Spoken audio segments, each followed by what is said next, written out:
Open schooling എന്ന് പറയുന്ന ഒരു സംവിധാനം നമുക്ക് പ്ലസ് ടു പഠനത്തിന് അവൈലബിൾ ആണ്. എന്താണ് ഓപ്പൺ സ്കൂളിംഗ്? സ്കൂളുകളിൽ പോയി പഠിക്കാൻ സാഹചര്യമില്ലാത്ത ധാരാളം ആൾക്കാരുണ്ട്. ഉള്ളവരുണ്ടാകാം. അതുപോലെ തന്നെ വീട്ടിലെ സാമ്പത്തിക പ്രതിസന്ധി മൂലം പകൽ സമയത്ത് പണിയെടുക്കേണ്ടി വരുന്ന സാഹചര്യമുള്ള ആൾക്കാരുണ്ടാകാം. എൻട്രൻസ് പഠനത്തിന് വേണ്ടി മുഴുവൻ സമയം നീക്കിവെക്കുകയും അതിന് പാരലായിട്ട് പ്ലസ് ടു പഠനത്തെ കൊണ്ടുപോവുകയും ചെയ്യുന്ന ആൾക്കാരുണ്ടാകാം. അപ്പോൾ ഇങ്ങനെയൊക്കെയുള്ള നിരവധി സാഹചര്യങ്ങൾ ഉള്ള ആൾക്കാർക്ക് വേണ്ടിയുള്ള, പ്രായമേറെയായി തനിക്ക് പ്ലസ് ടു എടുക്കണമെന്ന് ആഗ്രഹമുണ്ട്, അപ്പോൾ ഇങ്ങനെയൊക്കെയുള്ള ആൾക്കാരെ സംബന്ധിച്ചിടത്തോളം സ്കൂളിൽ പോകാൻ കഴിയാത്ത സാഹചര്യമുണ്ട് എങ്കിൽ തീർച്ചയായിട്ടും നമുക്ക് ഓപ്പൺ സ്കൂളിംഗ് ഓപ്റ്റ് ചെയ്യാം. ഓപ്പൺ സ്കൂളിംഗ് ഓപ്റ്റ് ചെയ്യാൻ ശ്രമിക്കുമ്പോൾ അവിടെയുള്ള ഒരൊറ്റ ഡ്രോബാക്ക് എന്ന് പറഞ്ഞാൽ സ്കൂൾ ലൈഫ് എൻജോയ് ചെയ്യാൻ കഴിയുന്നില്ല എന്നുള്ളതാണ്. ബാക്കി എല്ലാ വാലിഡിറ്റിയും സെയിം ആണ്. ഓപ്പൺ സ്കൂളിംഗ് പഠിച്ച് പുറത്തിറങ്ങുന്ന ഒരു കുട്ടിക്ക് സാധാരണ ഓപ്പൺ സ്കൂളിൽ റെഗുലർ ബാച്ചിൽ പഠിച്ച് പുറത്തിറങ്ങുന്ന ഒരു വിദ്യാർത്ഥിക്ക് ചേരാൻ കഴിയുന്ന എല്ലാ കോഴ്സുകൾക്കും ചേരാൻ അനുവാദമുണ്ട്. എല്ലാ എൻട്രൻസുകളും എഴുതാൻ അനുവാദമുണ്ട്. എല്ലാ ജോലിക്കും അപേക്ഷിക്കാൻ അനുവാദമുണ്ട്. ഒറ്റ കണ്ടീഷൻ മാത്രമാണുള്ളത്. സയൻസ് സബ്ജക്റ്റുകൾ പഠിക്കുന്ന കുട്ടികൾ കോണ്ടാക്ട് ക്ലാസ്സും ലാബും അറ്റൻഡ് ചെയ്തിരിക്കണമെന്നുള്ളത് നിർബന്ധമാണ്. അതില്ലെങ്കിൽ ഇതൊന്നും സാധ്യമല്ല. ബാക്കിയുള്ളവർക്ക് അത് പ്രോബ്ലം ഇല്ല. അപ്പോൾ ഓപ്പൺ സ്കൂളിംഗ് എന്ന് പറയുമ്പോഴത്തേക്കും നമുക്ക് പ്രധാനമായിട്ടും കേരളത്തിൽ ലഭ്യമായിട്ടുള്ളത് സ്കോൾ കേരളയാണ്. സ്കോൾ കേരള പഠനം ആഗ്രഹിക്കുന്ന വിദ്യാർത്ഥികൾക്ക് സ്കോൾ കേരള ഓപ്റ്റ് ചെയ്യാനായിട്ട് കഴിയും.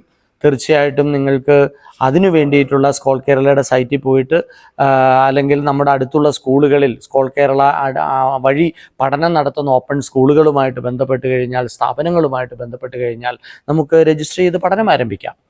വീടുകളിലിരുന്ന് പഠിക്കാം. ശനി ഞായർ പോലുള്ള അവധി ദിവസങ്ങളിൽ കോണ്ടാക്ട് ക്ലാസ്സുകൾ നമുക്ക് അവൈലബിൾ ആണ്.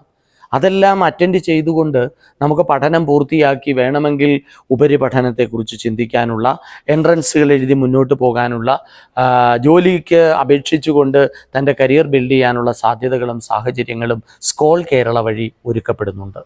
ബയോളജി സയൻസ് പഠിക്കാൻ കഴിഞ്ഞില്ല, സ്കൂളിൽ അഡ്മിഷൻ കിട്ടിയപ്പോൾ അല്ലെങ്കിൽ ഓപ്റ്റ് ചെയ്തത് കമ്പ്യൂട്ടർ സയൻസ് ആയിരുന്നു.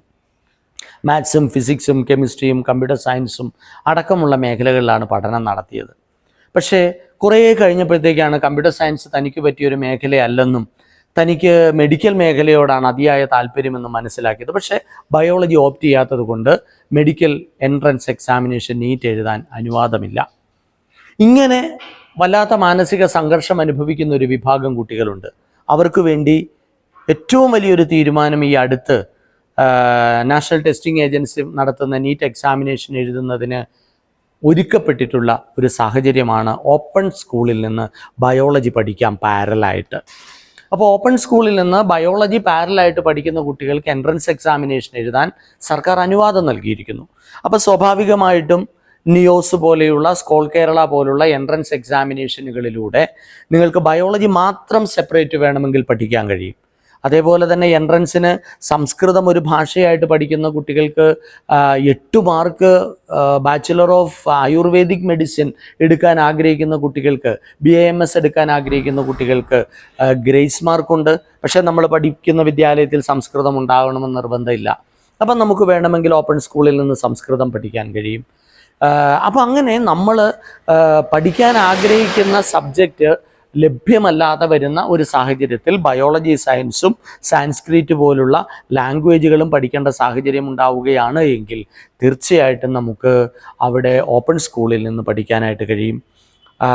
ഓപ്പൺ സ്കൂളിൽ നിന്ന് പഠിച്ച് അത് മാർക്ക് ലിസ്റ്റോടുകൂടി ആഡ് ചെയ്ത് കഴിഞ്ഞാൽ ഇത്തരം എൻട്രൻസ് എക്സാമിനേഷനുകൾ, നീറ്റ് അടക്കമുള്ള എൻട്രൻസ് എക്സാമിനേഷനുകൾ എഴുതാനുള്ള അവസരം നമുക്ക് മുമ്പിൽ ഓപ്പൺ ആവുകയാണ്.